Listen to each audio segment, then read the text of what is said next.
राम और श्याम कहानी।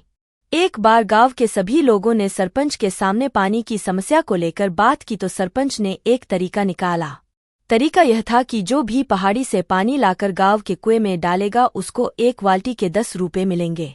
तो राम और श्याम दोनों ने सोचा कि अब हम कोई काम तो करते नहीं हैं, यह काम अच्छा है, हमारा काम भी हो जाएगा और हम पैसे भी कमा लेंगे। यह सोचकर राम और श्याम दोनों अगले दिन से काम पर लग जाते हैं। वह पहले कुछ दिन तो एक बाल्टी से पानी डालते हैं, फिर वह दोनों हाथ में बाल्टी लेकर पहाड़ी पर जाने लगे और पहाड़ी से पानी भरकर गांव के कुएं में पानी डालने लगे। कुछ दिन तक राम और श्याम दोनों ऐसे ही काम करते हैं, लेकिन राम दुबला पतला था तो वह बहुत थक जाता था। एक दिन राम सोचता है कि ये काम हम कब तक करेंगे, ऐसे तो हम जल्द ही बीमार पड़ जाएंगे और जब हम काम नहीं कर पाएंगे तो हमारे पास पैसा भी नहीं आएगा। यही सोचते सोचते शाम हो जाती है। राम जब रात को घर पर था तो उसके दिमाग में एक बात आती है कि क्यों न एक पाइपलाइन बिछा दें ताकि बिना थके और कम मेहनत में पानी पहाड़ी से सीधा गांव में आने लगे। राम को यह आइडिया बहुत अच्छा लग रहा था। दूसरे दिन जब राम और श्याम पहाड़ी पर पानी भरने के लिए जा रहे थे तो राम ने यही आइडिया श्याम को भी बताया, लेकिन श्याम को यह बात ज्यादा पसंद नहीं आई और राम को भी ऐसा करने से मना कर दिया। लेकिन राम को यह आइडिया बहुत अच्छा लग रहा था, क्योंकि राम आज की नहीं आने वाले कुछ सालों बाद की सोच रहा था। लेकिन श्याम तो बस यही सोच रहा था कि अभी का काम चल जाए, इसलिए श्याम पाइपलाइन का मना कर रहा था। राम रात को सोचता रहा कि पाइपलाइन कैसे डलेगी, इसमें तो पैसा भी लगेगा। फिर वह सोचता है कि यह बात मैं अपने सरपंच को बताऊंगा, अगर यह बात सरपंच को समझ में आ गई तो पैसे की समस्या भी समाप्त हो जाएगी।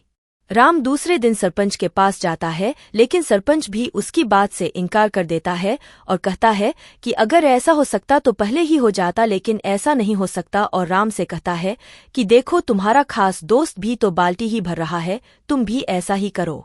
राम की बात पर कोई भी ध्यान नहीं दे रहा था, पर राम को यह पता था कि अगर आज बाल्टी भरते रहे तो आने वाले समय में राम ज्यादा काम नहीं कर पाएगा और आगे जाकर जब उसकी तबीयत खराब हो जाएगी तो पैसा आना भी बंद हो जाएगा। राम ने यह ठान लिया कि कोई साथ दे या ना दे, लेकिन वह पाइपलाइन जरूर डालेगा। उसने दिमाग लगाया कि दिन दिन में वह बाल्टी से कुएं में पानी डालेगा और उससे जो पैसा आएगा उससे वह अपना खर्चा चलाएगा और साथ में पाइपलाइन भी डालेगा। फिर क्या होता है, राम अपने काम में लग जाता है। वह दिन में तो बाल्टी से कुएं को भरता और रात को पहाड़ी से पाइपलाइन डालने के लिए खुदाई करना शुरू कर देता है। ऐसे ही करते करते उसे महीनों निकल गए, लेकिन उसे ज्यादा कामयाबी हासिल नहीं हुई और यहाँ श्याम ने उसी काम से खुद की बाइक खरीद ली और कुछ सालों में श्याम ने खुद का घर भी ले लिया। लेकिन राम पाइपलाइन डालने में लगा हुआ था। अब तो पूरा गांव राम का मजाक उड़ाने लगा था। जैसे जैसे समय लगता जा रहा था वैसे वैसे लोग उसका मजाक उड़ाते जा रहे थे, लेकिन राम को पता था कि अगर एक बार पाइपलाइन तैयार हो गई तो पूरे गांव की समस्या हल हो जाएगी और साथ ही बैठे बैठे पैसा आएगा। राम को खुद पर विश्वास था कि पाइपलाइन से ही वह बिना काम के भी पैसा कमा सकता है और वह उसे पूरा करने के लिए लग जाता है। कई साल निकल गए, लेकिन राम अभी भी अपनी पाइपलाइन बनाने में लगा हुआ था। और एक दिन ऐसा भी आया जब राम की पाइपलाइन तैयार हो गई और उसने गांव में बैठकर एक पाइप में टोंटी लगा दी और उससे पानी आना शुरू हो गया। पूरा गांव इस चमत्कार को देखकर हैरान हो गया कि यह राम ने क्या कर दिया, इतनी दूर से ये पानी अपने आप कैसे आ रहा है। और फिर सरपंच ने उसका सम्मान किया।